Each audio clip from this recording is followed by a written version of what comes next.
Hey everyone, meet Brandon here. So I am by my air conditioner and you will not believe what happened.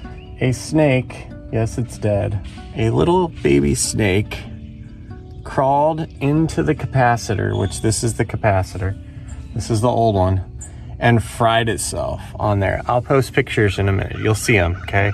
And I think I posted another video with the video, so if you want to see it, it's like a minute long. Anyway, he fried himself, poor guy, right? But he also fried my AC. So I noticed the way you can always check if it's the capacitor, this has happened twice by the way, sorry, I'm looking here now.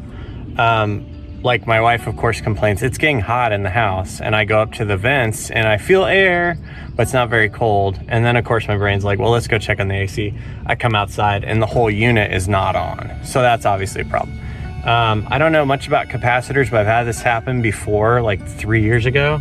And I replaced it myself. It's very simple. I'm not an electrician, but I'm just telling you, a technician's probably gonna charge you anywhere from like $50, $100, $200 just to come out, maybe replace it. The thing costs like 20, 30, 40 bucks, depending on where you're at, okay?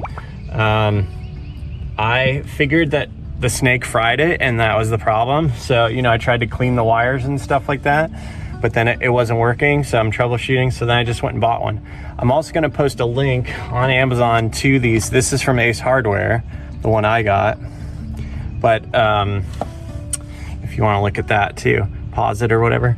I'll put the link on Amazon for ones. What I'm gonna do is keep an extra one in the house, so if this happens, you're not without AC or heat or whatever your issue is. You know, this is HVAC type stuff.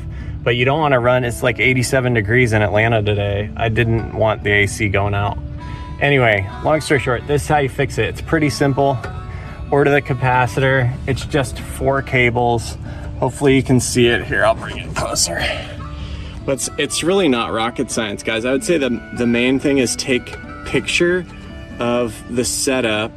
And by the way, the first time I did this, an HVAC technician was here and watched me through it. I did it in the pouring rain and survived. He's like, you can be electrical. Turn off the power. If to the whole house, if you're not sure, like, I don't know how to do this, you know, turn the whole power off to the house. Tell your wife it'll be hot for 20 minutes and you'll fix it. Watch my video and hopefully it works. But turn off the power to the breaker right there. Don't get fried. I mean, you're not getting fried touching this. Anyway. Turn off the power and then try and see if you can troubleshoot and get it. Now the last thing I have to do is you have to take off these little clamps right here, these bolts, to set it into this thing. So that's what I'm gonna do next, but I just wanted to tell you it works. And I'm not gaffing you guys off, and I hope it saves you time and money. So hit subscribe, hit thumbs up, check out my other awesome videos. Thanks for watching. Don't forget, check the links in Amazon if you wanna buy one of the capacitors, like 30 bucks. Save you a lot of time and money. Say thanks, bye-bye.